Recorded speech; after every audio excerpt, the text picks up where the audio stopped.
తెలుగు రాష్ట్రాల్లో అతిపెద్ద lift manufacturer lifts ట్రై.com dealership కూడా ఇవ్వబడును. బంగారం భారత మహిళలకు ఓ ఎమోషన్. వారి మెడలో మిలమిలా మెరవాల్సిందే. అందుకే కిరాణా కొట్టుల బంగారం షాపులు నిత్యం మహిళా మణులతో కలకలాడుతూ ఉంటాయి.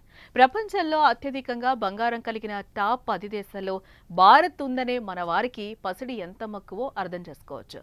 అందుకే ఎప్పుడెప్పుడా మార్కెట్లో బంగారం ధరలు తగ్గుతాయా అని ఎదురుచూపులు చూస్తూ ఉంటారు. ఎన్ని పనులున్నా బంగారం ధరలపై ఓ కన్నేసి ఉంచుతారు.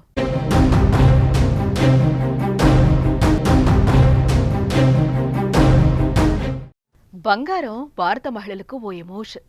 వారి మెడలో మిలమిలా మెరవాల్సిందే. అందుకే కిరాణా కొట్టుల బంగారం షాపులు నిత్యం మహిళా మనులతో కలకల్లాడుతూ ఉంటాయి. ప్రపంచంలో అత్యధికంగా బంగారం కలిగిన టాప్ 10 దేశాల్లో భారత్ ఉందంటే మన వారికి పసిడి ఎంత మక్కువ అర్థం చేసుకోవచ్చు కదా. అందుకే ఎప్పుడెప్పుడు మార్కెట్లో బంగారం ధరలు తగ్గుతాయా అని ఎదురుచూపులు చూస్తూ ఉంటారు మహిళా మనులు. ఎన్ని పనులున్నా బంగారం ధరలపై ఓ కన్నేసే ఉంచుతారు. అయితే ఫిబ్రవరి 1న నిర్మలా సీతారామన్ కేంద్ర బడ్జెట్ ప్రవేశపెట్టనున్నారు. బడ్జెట్లో తీసుకునే నిర్ణయాలు గోల్డ్ రేట్ను ప్రభావితం చేస్తాయి.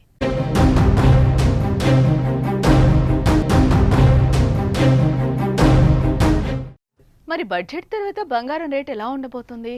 పసిడి మెరుపులకు కళ్ళెం పడుతుందా? ధర రంకలేస్తుందా? ఇప్పుడే కొనడం మంచిదా? ఆఫ్టర్ బడ్జెట్ కొనడం మంచిదా? బంగారం కొనాలని చాలా మందికి ఉంటుంది. కానీ మార్కెట్ ధరలను చూసి తర్వాత కొందాం అనుకుంటాం. అలా ఆలోచిస్తున్న వారికి ప్రస్తుతం ముందున్న బడ్జెట్ కన్ఫ్యూజ్ క్రియేట్ చేసింది. ఒకవైపు నిర్మలా సీతారామన్ బంగారం తగ్గేటట్టు నిర్ణయం తీసుకుంటారని మార్కెట్ విశ్లేషకులు అంచనా వేస్తున్నారు. జూలై 23, 2024న ఆర్థిక మంత్రి నిర్మలా సీతారామన్ అకస్మాత్తుగా బంగారం దిగుమతి సుంకాన్ని 15% నుండి 6%కి తగ్గించారు. దీనివల్ల బంగారం ధరల్లో భారీగా తగ్గుదల కనిపించింది. బడ్జెట్ కు ముందు బంగారం ధర 10 గ్రాములకు దాదాపు 82,000 రూపాయలుండగా నిర్మలా సీతారామన్ తీసుకున్న నిర్ణయంతో 76,000 రూపాయలు పడిపోయింది.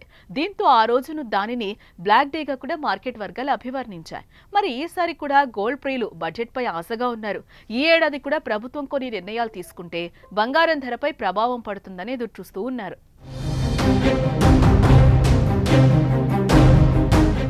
2024లో ప్రవేశపెట్టిన బడ్జెట్లో బంగారం, వెండి కడ్డీలపై కస్టమ్స్ సుంకాన్ని 15% నుండి 6%కి తగ్గించడంతో 2024 ఆగస్టులో బంగారం దిగుమతులు సంవత్సరానికి సుమారుగా 104% పెరిగి $10.06 బిలియన్ చేరుకున్నాయి. అయితే అదే సమయంలో భారత్ నుంచి రత్నాలు, ఆభరణాల ఎగుమతులు 23% పైగా క్షీణించి $1.99 బిలియన్ పడిపోయాయి.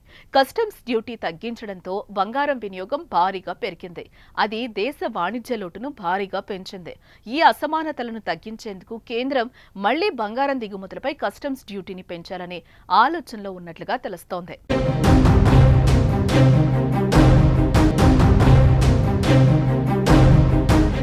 2025 బడ్జెట్లో బంగారంపై ప్రాథమిక కస్టమ్స్ సుంకాన్ని పెంచొచ్చు అనే అభిప్రాయాన్ని కూడా మార్కెట్ నిపుణులు అంచనా వేస్తున్నారు. కేంద్ర ప్రభుత్వం బంగారంపై కస్టమ్స్ సుంకాన్ని పెంచితే దేశీయ మార్కెట్లో బంగారం ధర మరింత పెరిగే ఛాన్స్ కనిపిస్తోంది.